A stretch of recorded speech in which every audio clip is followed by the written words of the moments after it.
एक बार प्रश्न किया था गोस्वामी तुलसीदास जी ने कि आप रामचरितमानस लिख रहे हैं, तो इस रामचरितमानस में आप किसका निरूपण करेंगे? तब कहा था तुलसीदास जी ने जवाब देते हुए कि यही में रघुपति नाम उदारा, मैं इसमें भगवान के नाम का वर्णन करूंगा। यही में रघुपति नाम उदारा, मैं रामचरितमानस में राम कथा नहीं लिख रहा, मैं राम के नाम की महिमा लिख रहा हूं।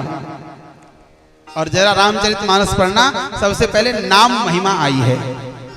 जब स्तुति क्रम आया है, वहां स्तुति क्रम में ब्राह्मणों की स्तुति की है, संतों की स्तुति की है और दुष्टों की भी स्तुति की थी रामचरितमानस में। तो पूछा किसी ने कि नाम महिमा लिख रहे हो, तो एक बात बताओ, फिर नाम महिमा के साथ साथ राम की कथा क्यों लिखी? क्या आवश्यकता थी? तब तुलसीदास जी ने कहा, कहीं लोग भ्रम में ना पड़ जाएं कि जिस नाम की मैं इतनी महिमा गा रहा हूं वो राम है कौन। इसलिए मैंने राम कथा का आश्रय लिया था। लोग भ्रम में भी पड़ जाएंगे, बोले हाँ। और कबीरदास जी के जीवन की घटना है। कबीरदास जी जब काशी में रहते थे, रोज गंगा में स्नान करते थे और स्नान करने के बाद आकर के निर्गुण समाधि में बैठ जाते थे और राम के नाम का जाप करते थे। और एक दिन की घटना, एक बार स्नान करके निकले तो एक तार्किक व्यक्ति आ गया, तर्क करने वाला। अच्छा, जो तार्किक होता है ना, तर्क करने वाला, उसे हकीकत से कोई मतलब नहीं, लेकिन तर्क करना है, ऐसा क्यों और वैसा क्यों नहीं, यही उसका काम है और पूरा जीवन निकल जाता है उसका। कबीरदास जी से पूछा कि तुम रोज गंगा स्नान करके क्या करते हो? बोले भजन करते हैं। बोले किसका भजन करते हैं? बोले राम का भजन करते हैं। तो उसने तर्क किया कि राम का भजन करते हो तो बताओ कितने राम हैं?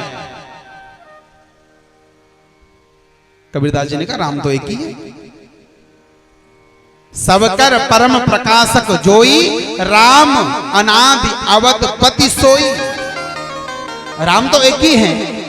उसने कहा हमने 4 गिना दिए, तब राम तो 4 हैं, तुम्हारे कौन से राम हैं? कबीरदास जी ने कहा बताओ 4 राम कौन कौन हैं? तो उस तार्किक व्यक्ति ने कहा, बोले एक राम दशरथ घर डोले, एक राम घट घट में बोले, एक राम का सकल पसारा और एक राम दुनिया से न्यारा, या में को है राम तिहारा। बताइए कौन से राम है तुम्हारे? बोले एक राम वो जो दशरथ के घर जन्म लिए थे, एक राम वो जो घट घट में निवास करते हैं, एक राम वो इस दुनिया से बिल्कुल परे है, ईसावास जगत सर्वम यत् किंचित जगत्याम जगत, वो सबसे परे है। और एक राम वो दुनिया से बिल्कुल अलग है। जैसे ब्रह्म ज्ञानी जो होते हैं उसे ब्रह्म मानते हैं, शिवोहम सोहम कहकर के उनका साधना करते हैं। या में को है राम तिहारा। बताओ इनमें कौन से तुम्हारे राम हैं? कबीरदास जी ने बहुत समझा, ये चारों एक ही तो हैं, ये कोई अलग नहीं है। बोले वही राम दशरथ घर डोले, वही राम घट घट में बोले, उसी राम का सकल पसारा और वही राम दुनिया से न्यारा। ये कोई अलग नहीं है, सब एक हैं। लेकिन वो नहीं माना, तर्क जो करना था।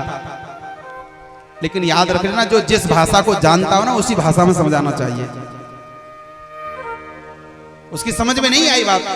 अब कबीरदास जी समझ गए कि बीमारी कुछ और ही है, ये ऐसे ठीक होने वाली नहीं है। और तब कबीरदास जी ने कहा कि भैया आपको ऐसे समझ में नहीं आएगा, चलो आप हमारे भी एक प्रश्न का जवाब दे दो, हम आपके प्रश्न का उत्तर प्रश्न से देंगे। तो उस व्यक्ति ने कहा पूछो क्या जानना चाहते हो? तो कबीरदास जी ने हंस करके कहा उस व्यक्ति से, ये बताओ कि तुम्हारे बाप कितने हैं? प्रेम से बोलो राधे राधे, वो जरा जोर से बोलो। कबीरदास जी ने कहा बताओ तुम्हारे बाप कितने हैं? उस व्यक्ति ने कहा बाप तो एक ही होता है। कबीरदास जी ने कहा हमने 4 गिना दिए, तब? बोले कैसे? तब कबीरदास जी ने कहा, बोले एक बाप तेरे चाचा को भाई, एक बाप तेरे नाना को जमाई, और एक बाप तेरी दादी को 12, और एक बाप तेरे फूफा को 16। अब या में को है बाप तिहार। बताइए कौन से बाप हैं तुम्हारे? व्यक्ति ने कहा महाराज ये चारों एक ही तो है।